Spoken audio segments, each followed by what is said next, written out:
Bienvenue dans Tel Boss, le podcast de l'entrepreneuriat sans filtre. Ici, on va parler de parcours, de galères, de réussites, mais aussi d'échecs. Des entrepreneurs, hommes et femmes, qui vont raconter l'envers du décor. Juste la réalité de l'entrepreneuriat. Je te souhaite une bonne écoute et n'oublie pas que tu es le boss. Bonjour Sébastien, Bonjour. je suis enchantée de t'interviewer aujourd'hui. Moi aussi. Donc, je vais te laisser te présenter, me dire ce que tu fais. Comme moi, je sais ce que tu fais, je vais te demander de le faire avec des mots simples. Avec des mots simples. Donc moi du coup c'est Sébastien Blouette. Je suis coach et thérapeute en fait en optimisation du bien-être et des performances, notamment en fait principalement pour les dirigeants d'entreprise. Ça veut dire quoi?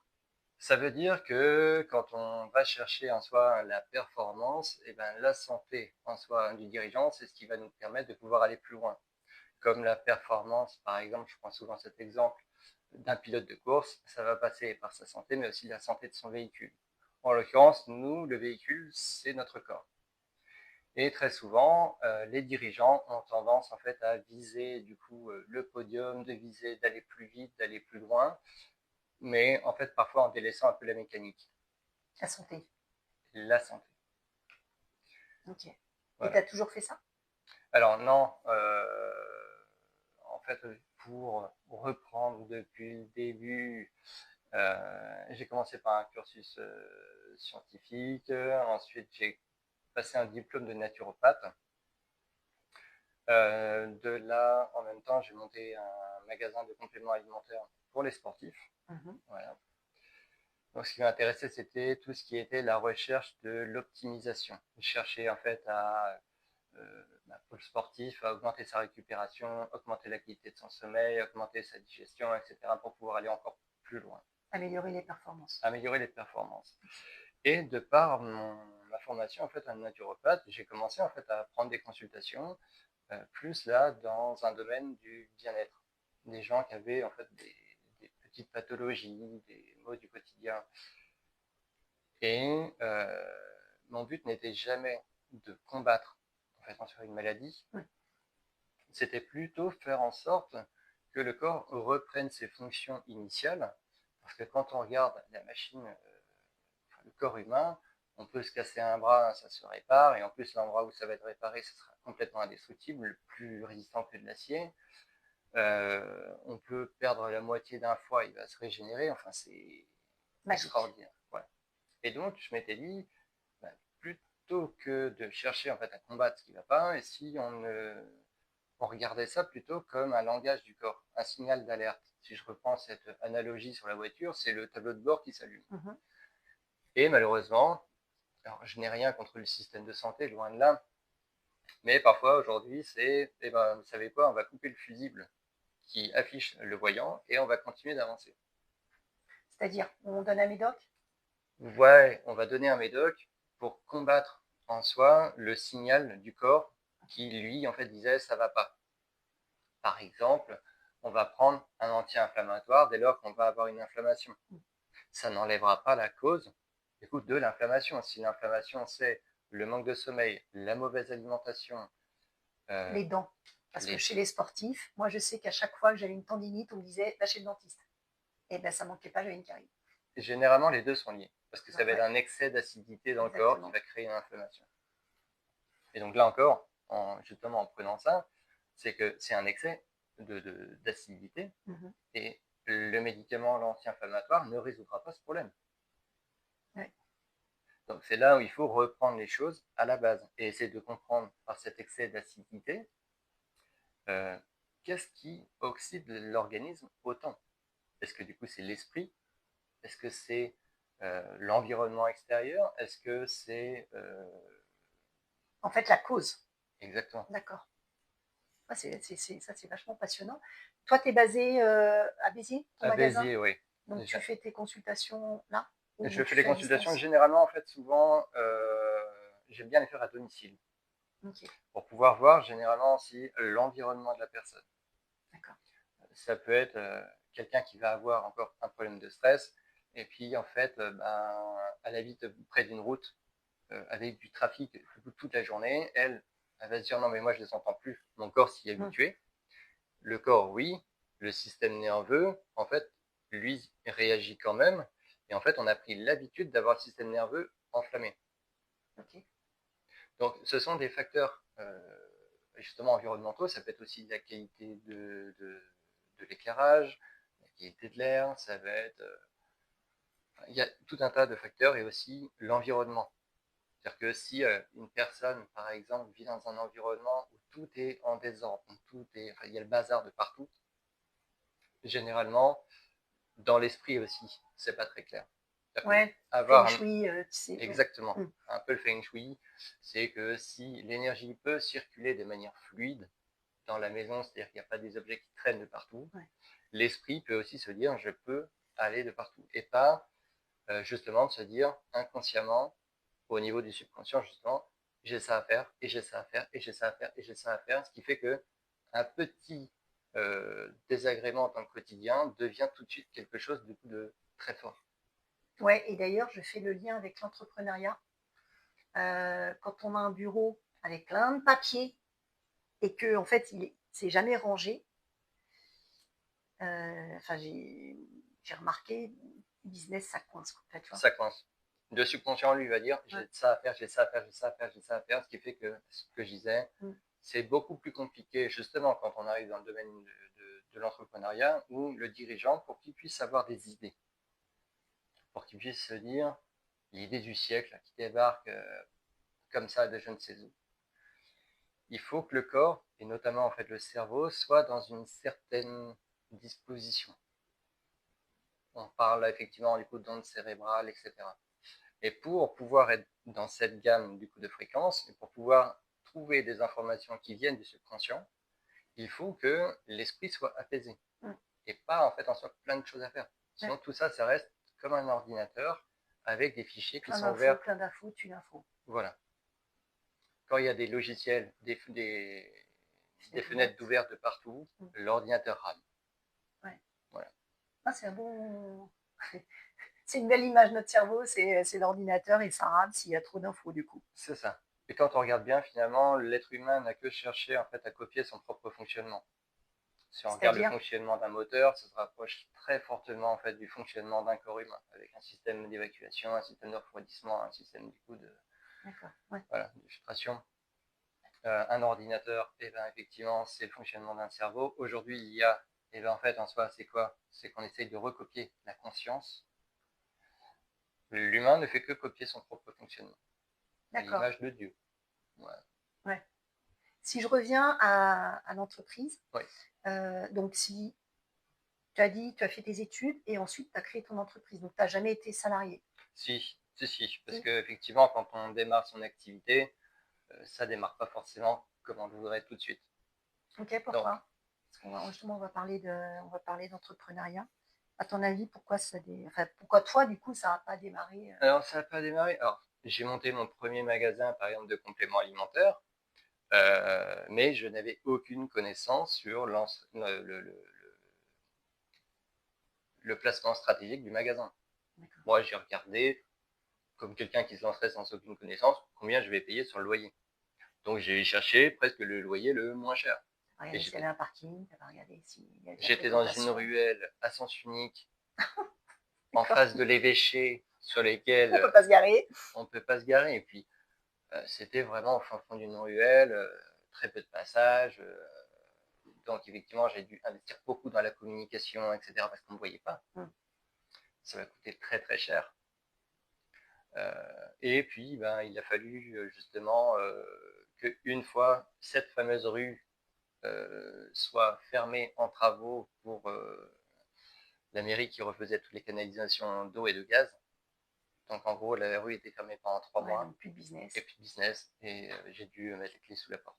Voilà. Ok, ben justement, j'allais te parler un petit peu. Est-ce que tu avais eu des galères? Donc, on peut dire que c'en est une. Donc tu as rebondi.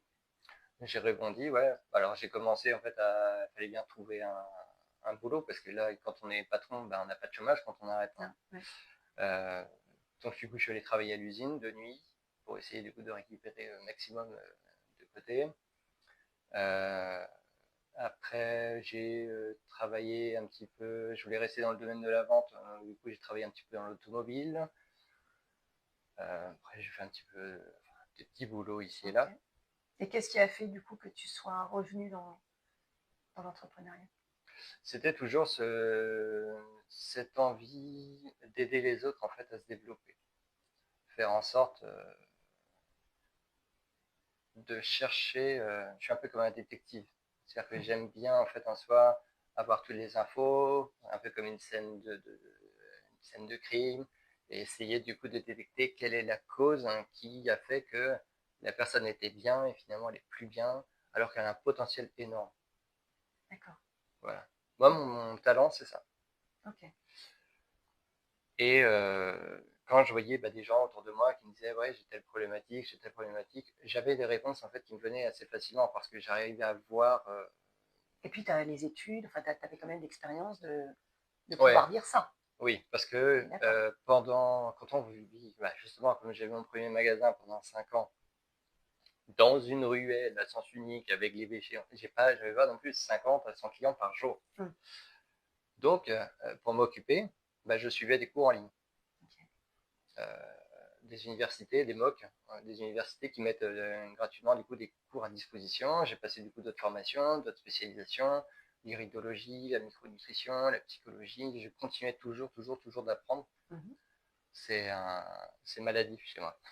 Alors, je pense que quand on est entrepreneur, alors même, enfin, après c'est ma vision, hein, mais qu'on soit salarié, entrepreneur, c'est quand même riche d'apprendre, même si dans l'âge on est avancé, de continuer à apprendre, et encore plus quand on est entrepreneur où il faut se former sur l'évolution, sur tout ce qui arrive sur le marché, tout. Les nouveautés, ouais. Les nouveautés, oui, comme tu dis. C'est quand même riche.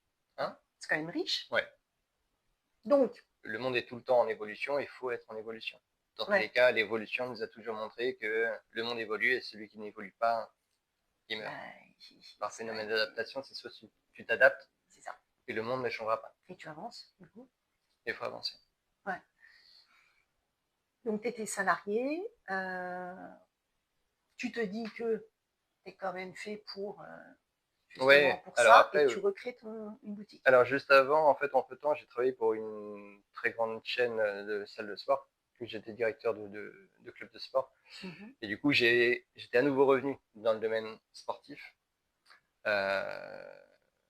Et c'est là, justement, que mes connaissances ayant encore évolué, moi, je m'intéressais à ce moment-là, du coup, au domaine du quantique, des neurosciences. Et justement, c'était là le côté un peu plus, comment je vais dire, entrepreneuriat. Parce qu'effectivement, là, on commence à toucher du coup ce fonctionnement des neurosciences, le fonctionnement en fait en soi du cerveau. Et ça, c'est totalement passionnant. Mais j'imagine. Parce qu'effectivement, je disais tout à l'heure que l'être humain cherche toujours à copier son propre fonctionnement. Le cerveau, en gros, comme un ordinateur, et qu'à l'heure d'aujourd'hui, il est très difficile de réussir à monter son entreprise sans un ordinateur. Donc, en comprendre le fonctionnement, savoir comment envoyer des mails, se servir des navigateurs, se servir aujourd'hui de l'IA, c'est des choses qui sont nécessaires pour pouvoir développer son activité. Mais aujourd'hui, combien d'entrepreneurs comprennent comment fonctionne leur cerveau?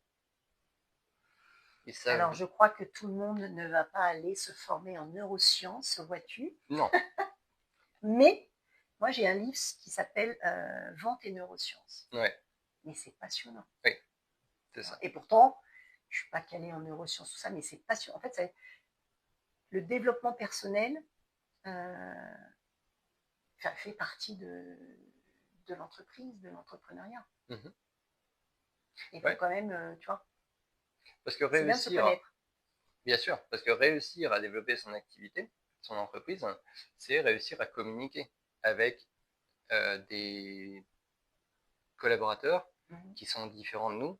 Donc ça veut dire c'est apprendre la patience, apprendre à écouter, apprendre à regarder à la place de l'autre. Et tout ça, c'est du développement personnel. Et même avec ses clients. et ensuite avec ses clients, et de réussir en fait à comprendre quel est le besoin du client, comment satisfaire le client, comment comprendre bah, Comment il ce qui, fonctionne. ce qui anime en fait les besoins de chacun. Mm. On ne va pas vendre une trottinette électrique à une personne âgée.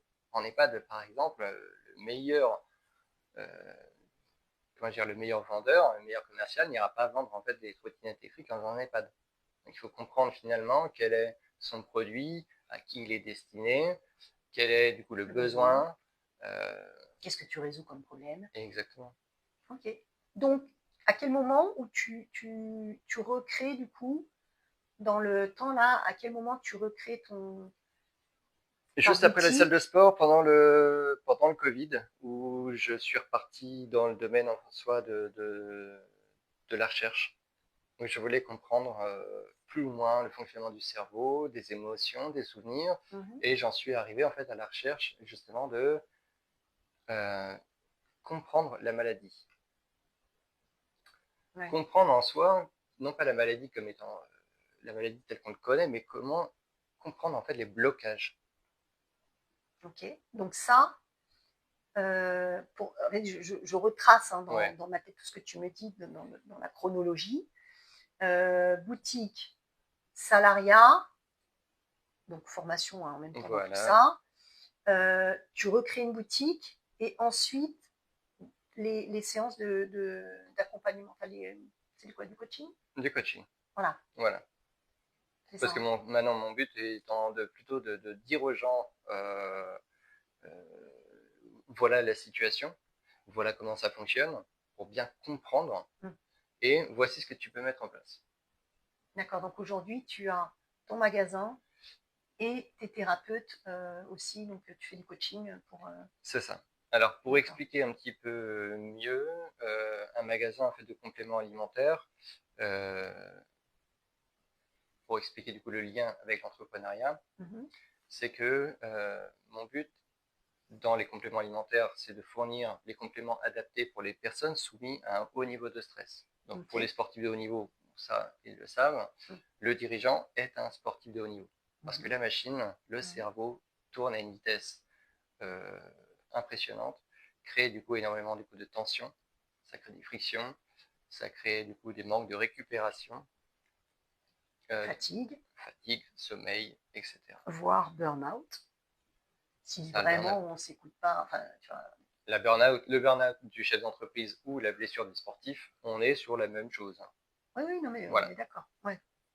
Et c'est là que, effectivement, je m'étais rendu compte, en accompagnant en fait en soi des dirigeants, que je pouvais optimiser du coup leur sommeil, qui me disaient du coup qu'ils avaient à nouveau une meilleure communication au sein de leur famille, avec leurs équipes, qu'en travaillant sur la gestion du système nerveux, ils apprenaient à mieux réguler leur stress au quotidien, qu'en travaillant sur le système digestif, effectivement, parfois les repas d'affaires, etc., font que beaucoup de chefs d'entreprise disent bah ouais, là j'ai pris 20 kilos à cause des repas, des machins, tout ça, maintenant je me sens un peu plus fatigué. Et je me dis que j'aimerais bien du coup perdre ce surpoids parce que une fois que je laisserai mon activité, j'ai envie de pouvoir encore profiter. Ouais. Et du coup, c'est quoi le plus important pour un dirigeant? Je pense que c'est de trouver quel est son niveau de point de tension, comprendre en soi jusqu'où on peut aller et jusqu'où on est encore dans le domaine de la performance qui nous permet de nous développer, et quand est-ce qu'on va trop loin. Donc, en fait, en soi, si je résume, c'est bien se connaître. C'est bien se connaître, ouais. Savoir à quel moment, là, mon corps fatigue, du coup, une petite pause, ou des compléments, ou, enfin, tu vois, trouver... Alors, c'est là où, c'est ce que j'explique à chaque fois, c'est que les compléments vont être là pour faire en sorte en soi de ne pas s'arrêter. Parce qu'un dirigeant ne peut pas se mettre en arrêt pendant 2 mois, le temps de... Il faut connaître la cause. Il faut connaître la cause. Ouais. Ça, c'est mon travail. C'est ça. Il faut aller le voir. En fait, il faut que tout entrepreneur, micro-entrepreneur, gros dirigeant, grosse boîte, peu importe, de toute façon, c'est avoir un business. Il faut aller voir Sébastien. Pour essayer, effectivement, de regarder qu'est-ce qu'on peut mettre en place. Quand ça va et quand ça ne va pas. C'est ça. comme l'ostéopathe. Moi, j'y vais une fois par an, Ouais. quand tout va bien. Hein. J'y vais une fois par an. Enfin, il y a toujours un truc, en fait, à remettre Il y a à niveau. toujours un truc à rééquilibrer. D'accord. Par exemple, notre voiture, on l'utilise au quotidien. Et on sait très bien que notre voiture, chaque année, il faut aller faire la révision. C'est ça. Parce Ou qu'on si tu sait mets qu'il y a pas des d'essence, petits ça trucs qui avance ne vont pas. pas. C'est logique que Oui. le dirigeant, de manière générale, comprend un peu plus souvent le domaine de la mécanique. Mhm. Souvent pour les dirigeants masculins. Et c'est vrai que du coup, ça leur paraît logique d'aller changer le filtre à huile et le filtre à air. Mais qu'en est-il en soi de nettoyer le foie et les reins et de Mais de toute façon, gérer c'est pas quelque chose en soi auquel on pense. Non. Non, parce que c'est encore un peu nouveau. On commence aujourd'hui à arriver sur ce domaine-là grâce en fait aux dernières recherches sur les neurosciences, aux analyses qui deviennent du coup de plus en plus fréquentes et poussées, sur lesquelles on peut trouver de plus en plus facilement les éléments en fait à optimiser, bien que les analyses soient souvent faites dans le cadre d'une recherche de maladie et non pas d'une recherche de la performance. Tu peux. Je développe, c'est que très souvent, j'ai vu des fois des gens arriver avec un gros surpoids, avec des problèmes d'essoufflement, avec des problèmes de fatigue, et ils m'ont dit, j'ai été faire les analyses, tout va bien. Non, je pense que ce qu'il y a, c'est qu'en fait, on a fait les analyses pour chercher des facteurs de maladie. Ok. Mais pas des facteurs, du coup, de bien-être. Qu'est-ce qu'on peut améliorer? Parce que, effectivement, le système de santé fait comme il peut aussi et qu'il est un peu saturé à l'heure d'aujourd'hui. Ouais. Comment il va ton business aujourd'hui? Aujourd'hui, très bien. Ouais. Entre, effectivement, le magasin, les gens qui font de plus attention, en fait, à eux. Aujourd'hui, on est plus dans une quête aussi du mieux vivre. On voit bien que dans les magasins, par exemple, lorsque j'ai monté mon premier magasin complément alimentaire il y a 15 ans, limite dans un supermarché, il y avait un petit rayon de 1 mètre de Juvamine et puis c'est tout. Maintenant, tu as un truc bio. Un rayon entier. Et nutrition, machin. Nutrition, voilà. Vitamines. Donc ça commence à. Même, je voyais même des céréales maintenant se mettent à faire des céréales protéinées. Ah oui, pour le d'accord. petit déjeuner. Okay. Des céréales pour enfants. Donc c'est vrai qu'on commence à prendre un peu plus conscience. Oui. Aujourd'hui, à les écoles, on demande du coup de boire plus d'eau, etc. Donc c'est vraiment quelque chose qui commence à se mettre en place. Et c'est un domaine du coup en pleine expansion et c'est très enrichissant. Dans ton business, est-ce que tu vois un changement entre celui où tu avais justement dans ta petite ruelle là, ouais, et celui que tu as maintenant? Alors, il y a un gros changement, oui, parce que forcément, moi aussi en 15 ans, j'ai pris plus d'expérience. J'arrive à mieux identifier en soi les problématiques, mieux trouver en fait en soi les solutions, trouver une solution en fait à court terme, moyen terme et long terme. C'est d'ailleurs du coup ce qu'on a mis en place avec mon épouse, où aujourd'hui on essaye de proposer justement des formations pour les particuliers et les entreprises pour apprendre juste les bases.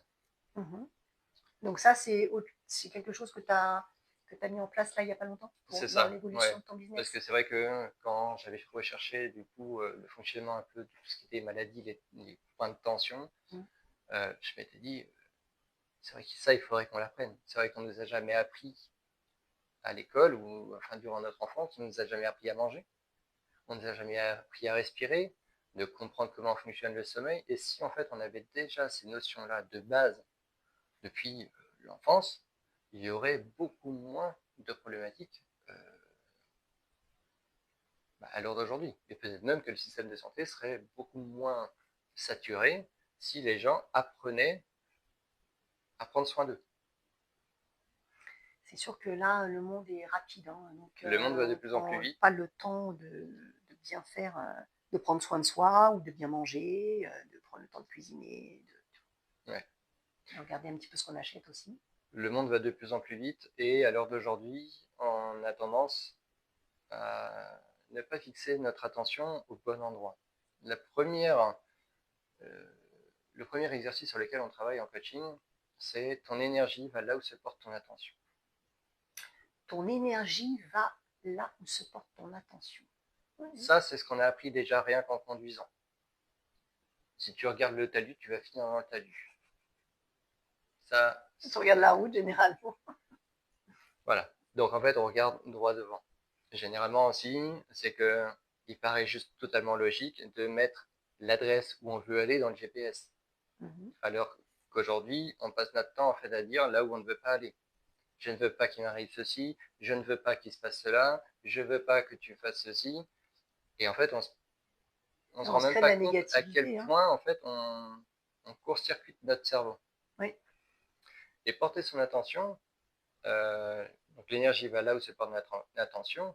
Il est intéressant de se demander dans une journée, qu'est-ce que j'ai regardé le plus? Généralement, ça va être notre téléphone. En fait, ça va être très souvent la vie des autres. On va mettre notre énergie dans la vie des autres et pas en fait en soi sur les réseaux, sur nous. Ça, c'est un bon exercice à faire, ça. Voilà. Un exercice, c'est de porter son attention effectivement au nombril. On dit que t'es pas le nombril du monde. Et justement, c'est de porter son attention sur le nombril et de respirer. L'énergie va aller là où se porte notre attention et donc du coup, ça va relâcher le système nerveux. Si on regarde à l'extérieur, on identifie un potentiel danger. Donc le corps ne peut pas se régénérer. Ça, c'est des conseils, les amis, retenez bien, parce que là, on a une pépite. C'est quoi ta plus grande réussite? Ma plus grande réussite. Tes enfants, je te parle professionnel. Professionnel, je crois que ça a été un couple de dirigeants qui mettaient toute leur énergie du coup dans le travail parce qu'ils n'arrivaient pas en fait en soi à avoir d'enfants et du coup ils se portaient leur attention sur autre chose. Sur lesquels en fait on a travaillé et en fait en l'espace de 6 mois en fait ils ont annoncé du coup la nouvelle et je crois que ça a été l'un des plus quelle nouvelle? La naissance, enfin elle était enceinte. Et ils ont retrouvé du coup plus de clarté dans leur business. Harmonie parce que vie pro, vie perso. Ouais, c'est ça. Et ils ont réussi à retravailler en fait leur communication, ils ont réussi à remettre cet équilibre entre vie professionnelle et vie familiale qui, chez le dirigeant aussi, on n'a pas parlé forcément de ce sujet, mais qui est le plus gros déséquilibre dans la vie du dirigeant. Et beaucoup de dirigeants se noient dans le travail, foncent à chercher en fait en soi plus de performance, plus de reconnaissance, plus de, parce qu'il y a un manque. Il y a quelque chose qui manque. Et souvent, c'est là où, généralement, à la maison, les deux ont des besoins, et quand les deux n'ont pas les besoins recherchés, ça clash. C'est vrai que quand on a un business, alors au-delà du nombre d'heures qu'on a besoin quand même pour le développer, pour peu qu'on soit seul, parce que c'est quand même important aussi justement les proches, d'avoir un soutien. Ouais. C'est quand même beaucoup d'heures, mais c'est important d'avoir un équilibre pro-perso en trouvant, j'en sais rien, ça peut être la lecture, un sport, peu importe, mais d'avoir un équilibre, pour moi, c'est vraiment important. Et c'est pour ça que j'ai appelé ça, du coup, mon entreprise, la solution 3S, parce que c'est trouver l'équilibre entre les 3 sphères. Ouais. Donc, l'environnement du travail, l'environnement familial, donc le couple et les enfants, celle-ci, et l'individu. Parce qu'il ne faut pas non plus se perdre, en fait. Je vois des dirigeants qui se retrouvent avec une boîte qui se développe, mais qui n'est plus du tout en fait en adéquation avec leurs valeurs. Et c'est là que ça crée des tensions au niveau du système nerveux, que ça crée des problèmes parfois de conscience, des problèmes de sommeil. Et en fait, le subconscient va nous saboter. Et en fait, on va continuer du coup dans cette voie par peur de tout perdre. Et en fait, on perd le sens. Donc c'est là où il faut garder cet équilibre sur les fameux les 3 S, les 3 sphères du coup du dirigeant. D'accord. Et que ça, c'est extrêmement important de réussir à trouver cet équilibre et de comprendre justement ce pourquoi. Ça a toujours été ça ma Ça, c'est question. ça, c'est Pourquoi? pourquoi. En fait, tu aurais dû appeler ton entreprise pourquoi. Pourquoi? Hein, franchement, c'est note ça, hein, Sébastien. Ouais. Alors, est-ce que tu penses que l'entrepreneuriat, tout le monde peut lancer un business? En toute honnêteté, je dirais que non. Oui, moi je pense pareil, mais ok, pourquoi? Parce que on n'a pas tous les mêmes besoins. Mhm. Alors, je vais pas répondre de manière catégorique non, parce que ça dépend. En fait, on peut monter un business tout seul, chef d'entreprise, et que l'on développe son activité, etc. Si on n'a pas cette vocation de réussite, c'est pas forcément en soi le bon. Non. Ce qui est important, c'est qu'est-ce qui me nourrit. Si c'est les autres, si c'est de la réussite, si c'est de partager, si c'est de réunir, ça dépend en fait en soi ce qui nous anime. C'est là encore une fois que c'est le pourquoi, et c'est là que je parle souvent en fait en soi des 4 éléments, le feu, l'air, l'eau et la terre, et du coup de comprendre quel est notre élément dominant et de comprendre du coup qu'est-ce qui m'anime. Parce qu'on n'a pas tous du coup les mêmes envies. Ouais. Et donc c'est vrai que dans certains cas, l'entreprise peut aider, l'entrepreneuriat peut aider, mais pas toujours.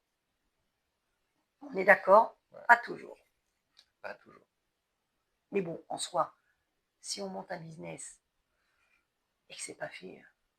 Mais par contre, on peut, si vraiment on en a envie, si c'était vraiment le sens de ta question, tout le monde en a la capacité. Okay. La capacité, oui, surtout aujourd'hui avec les outils qu'on a, tout le monde peut le faire. Mais est-ce que tout le monde en a envie réellement? Pas forcément. Pas forcément. Est-ce qu'il y a une phrase que tu aurais aimé entendre à tes débuts? Une phrase que j'aurais aimé entendre. Ouais, prends ton temps. Je pense que c'est ça. Okay. Dans le sens où, en fait, on veut réussir et très souvent, on ne va pas prendre conscience finalement de l'objectif qu'on a réussi à atteindre. Et du coup, d'en récupérer cette fierté, cette joie. Et du coup, on ne se voit pas progresser. Un peu comme un parent qui ne passerait pas beaucoup de temps près de son enfant, qui le verrait grandir sans avoir partagé et ressenti des émotions. Oui. Quand tu réussis quelque chose, toi, tu t'achètes quelque chose? Alors, je ne m'achète... Enfin, tu te fais un cadeau? Je me fais un cadeau. Ouais. Alors, je prends un exemple, c'est que je vais me faire un restaurant avec mes enfants, avec ma famille, avec les collègues avec lesquels on a travaillé sur un projet, par exemple. Aller boire un verre, ça peut être prendre du temps pour moi. Là, en l'occurrence, j'ai donné beaucoup de temps pour les autres. Et pour moi, ma méthode de méditation, c'est la moto. Mon instant présent où je ne suis que moi, et justement dans ces 3 sphères, l'individu du coup ne doit pas s'oublier. Je ne suis pas que un père, je ne suis pas que un chef d'entreprise, je suis aussi un individu qui a besoin de se retrouver en fait tout seul. Et du coup, ouais, je me suis fait là ce petit plaisir de reprendre un petit peu du temps pour moi. Cool. Et c'est important, justement. Oh oui. Oh ça, oui, je confirme. Aujourd'hui, Sébastien, est-ce que tu peux dire « Ouais, je suis le boss ». Ouais, je suis le boss. Ah, bon, on va finir sur ces jolis mots. Ouais. Merci beaucoup, Sébastien. Merci à toi, Sophie. À très bientôt. À bientôt. Au revoir. Merci d'avoir écouté cet épisode. Abonne-toi pour n'en manquer aucun. Laisse un avis si tu as aimé et le top du top, partage-le. On se retrouve très vite pour un nouveau parcours d'entrepreneur et d'ici là, n'oublie pas que tu es le boss.